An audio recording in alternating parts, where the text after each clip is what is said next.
Eu digo para vocês, o Estado, na pessoa do juiz que se omitiu, lavou as mãos simplesmente. É como se o Estado tivesse dito, resolvam vocês.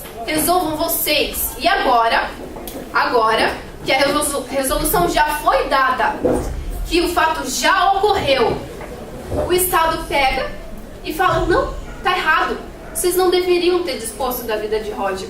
Tudo bem, foi por meio de um jogo de dados, foi por meio de sorte, só que uma coisa é verdade, Roger poderia ser um dos assassinos aqui hoje, não poderia? Se ele tivesse sorte naquele momento, ele estaria aqui hoje sendo julgado. Que assassinato foi esse tão premeditado? Que coisa tão negativa foi essa? Que é tão imprevisível, que está na base da sorte? É claro que a gente nós da absolvição, não deixamos de pensar na família de Roger, não deixamos de pensar no sofrimento por qual eles estão passando. Só que, olhando para a família de Roger, pensando na mãe dele, eu peço para vocês que seja só ela chorando hoje. Não façam mais 4 mães sofrer. Não façam mais uma família, mais 4 famílias sofrerem. Isso que aconteceu dentro daquela caverna já foi uma tragédia de um tamanho enorme. Não precisamos aumentar hoje essa grande tragédia que aconteceu. Bem, o Estado se omitiu. Então penso que quem deveria estar aqui hoje, no banco dos réus, sentado, é o Estado por omissão.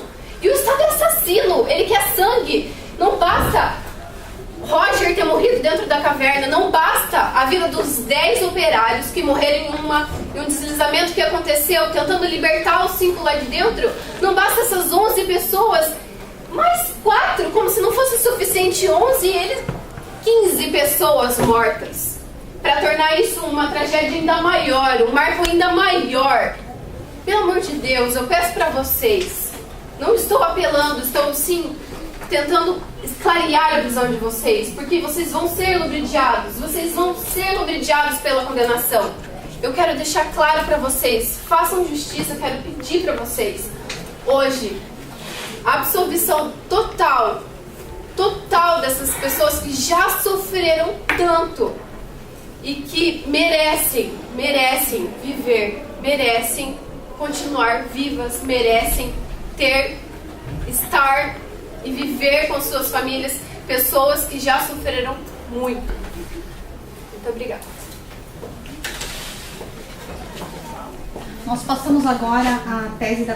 Primeiramente, eu gostaria de cumprimentar a meritíssima juíza, aos nobres jurados, aos colegas defensores, aos demais espectadores. Nesta ocasião, a qual tenho o prazer de atuar em favor da justiça, venho, através dos fatos e motivos que passo a expor, pedir a condenação dos réus, pedir que se cumpram as nossas leis e que se aplique o direito como exemplo para toda a nossa sociedade.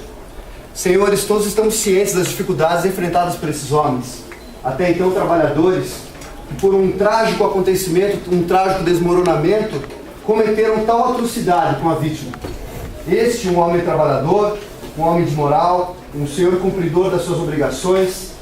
Este, o senhor Roger, que era exemplo para muitas pessoas, que era amado por muitas pessoas. Mas, eu quero trazer aqui hoje, senhores, além da morte, do assassinato de uma pessoa inocente, eu quero trazer também o que esse fato acarreta.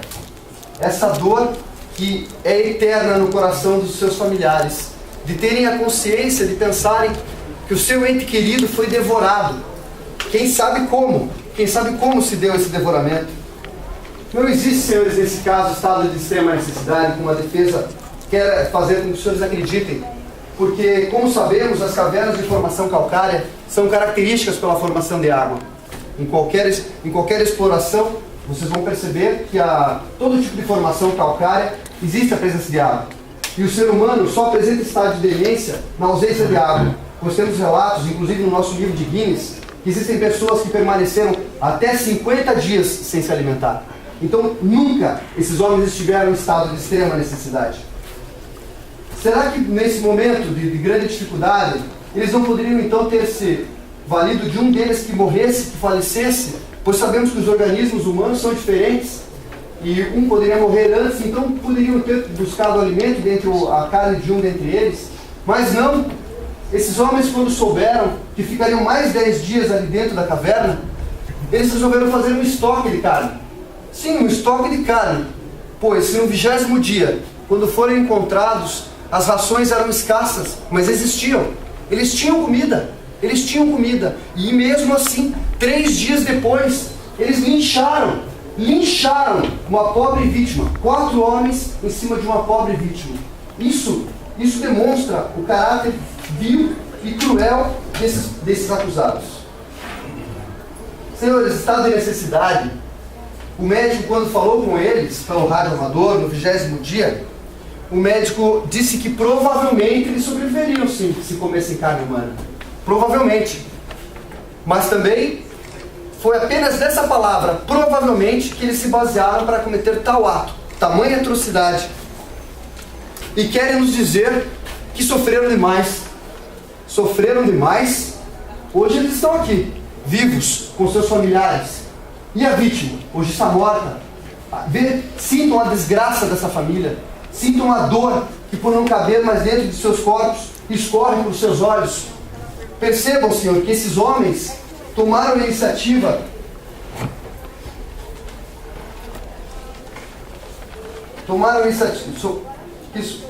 Esses homens tomaram a iniciativa. Por outro lado, a presença do Estado esteve a todo momento ao seu lado.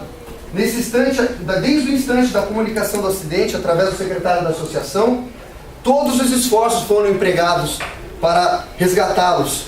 Os 5 exploradores, não os 4, os 5. Assim como 10 homens morreram, 10 valorosos operários morreram no fiel cumprimento do seu dever.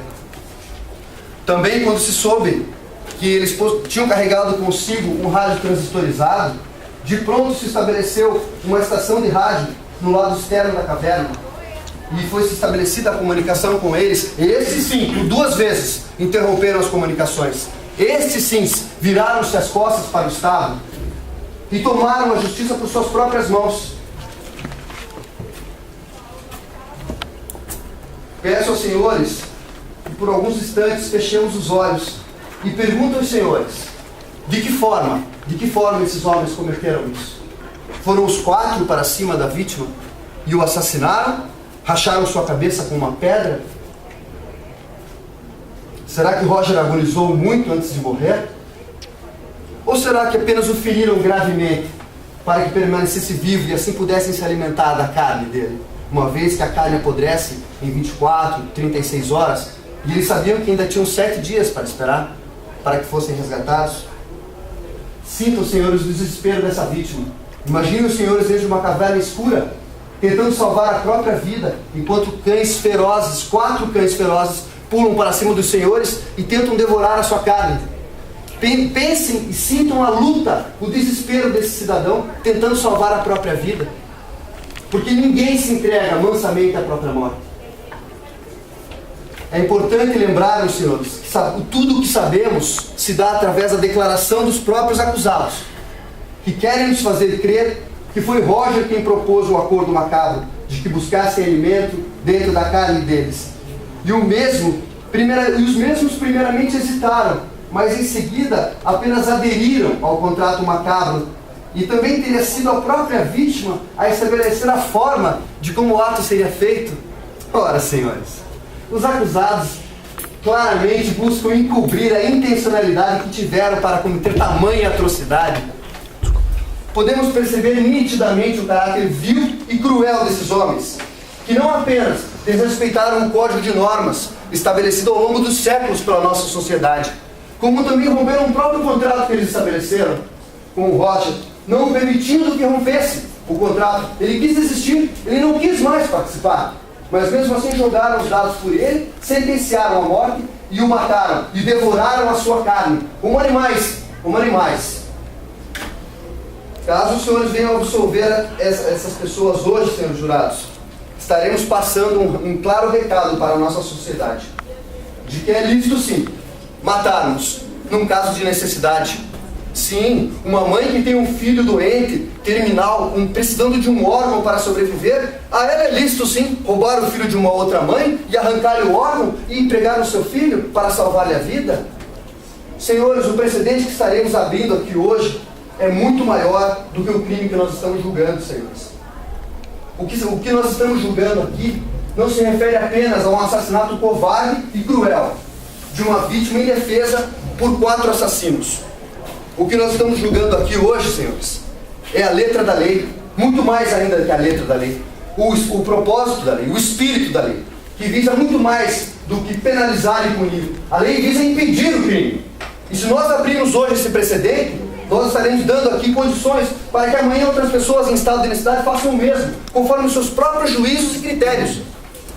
Portanto, senhores, a Constituição Brasileira de 1988 fez com que houvesse previsão no rol dos direitos e garantias individuais sobre a competência do Tribunal de Júri para os crimes dolosos contra a vida. Ou seja, senhores, pelos nobres legisladores entenderem que tais atos hediondos devam ser julgados pelo povo. E os senhores hoje aqui representam toda uma sociedade de normas e garantias individuais. O mínimo que os senhores podem fazer hoje aqui é livrar essa sociedade de pessoas que são capazes de matar para se manterem vivos. Para uma simples reflexão dos senhores e ainda para sobressair a quaisquer alegações que a defesa deixo esta mais que verdadeira citação de um nobre e douto autor desconhecido. Na vida, assim como no direito, temos 2 lados da história, que motivam sim as nossas escolhas e decisões. Portanto, em nossas vidas, quando decidimos pelo lado emocional, normalmente fazemos a escolha errada. E por isso devemos usar sempre a razão, a fim de tomarmos as escolhas mais certas possíveis. Assim, no ramo do direito, a justiça é representada pela emoção e o direito pela razão. Portanto, senhores, usem a razão e façam o que é certo. Muito obrigado.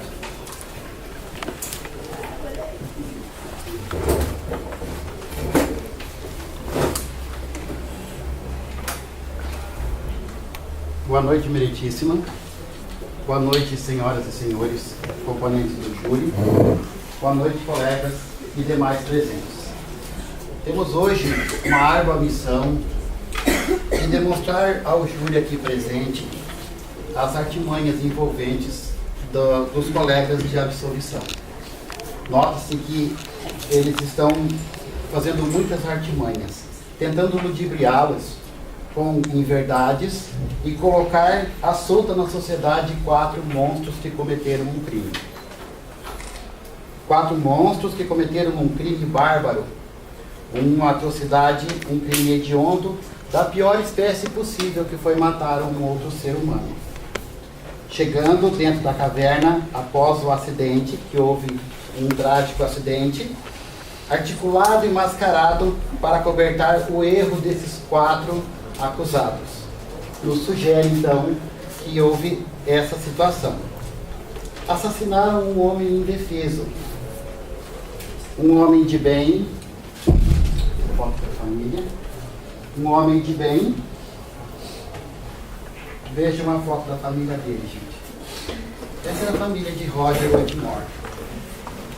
Ok?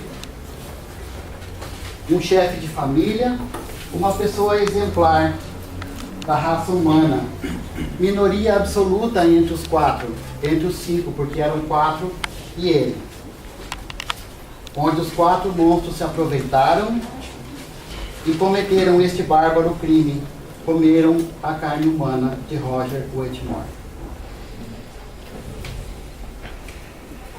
Comeram a carne humana do seu próprio amigo. Que espécie de amigo que é esse? Será que é um amigo? Amigo que come a carne do outro amigo? Que amigo que é esse? Eu digo que eles são o capeta em forma de seres humanos. Porque vocês jamais comeriam a carne humana do seu próprio amigo. Certo? Vou descrever a vocês, membros do júri, como eles cometeram esse crime bárbaro.